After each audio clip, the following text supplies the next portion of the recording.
पुत्रदा एकादशी पौष मास के शुक्ल पक्ष की एकादशी है और इस एकादशी में दीपदान का बड़ा महत्व है।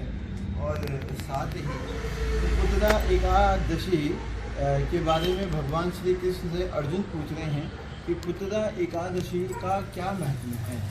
और सभी ही जो 24 एकादशियां हैं उसके महत्व के बारे में भगवान श्री कृष्ण यहाँ पे अर्जुन को बतला रहे हैं। तो पुत्रदा एकादशी के बारे में कहते हैं कि इस दिन मुख्य रूप से दीपदान का बड़ा विधान है। और जिस प्रकार से कि नाम से ही रहस्य उद्घाटित हो रहा है कि पुत्रदा एकादशी का मतलब है कि पुत्र को देने वाली एकादशी। इस के महत्व में एक सुंदर कथा आती है कि भद्रावती पुरी के एक सुंदर राजा हुए हैं जिनका नाम था और धर्मपत्नी हुई है चंपा। इन दोनों की ही कोई संतान नहीं थी, जिस कारण से दोनों का मन बड़ा ही दुखित रहता था। और एक दिन भगवान जो है नारायण का ध्यान करके जो है उन्होंने एकादशी से पूर्व 10वीं तिथि में बगैर किसी को बताए हुए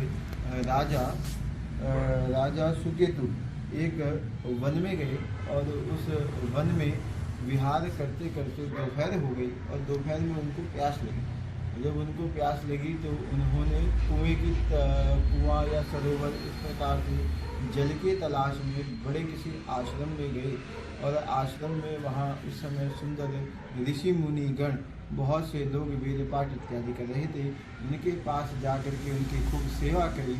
और इस सेवा से सब मुनियों ने पूछा कि आप यह बताएं कि आप हैं कौन, हम आपकी सेवा से बड़े प्रसन्न हुए हैं।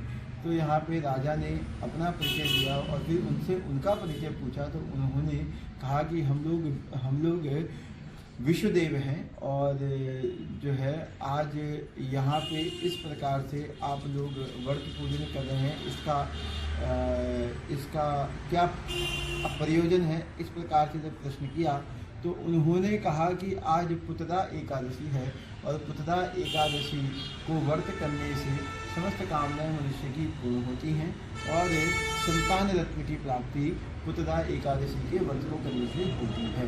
तो इतना जब कहा तो राजा ने कहा कि आप लोग अगर मेरे ऊपर प्रसन्न हैं तो मुझे एक सुंदर पुत्र दीजिए।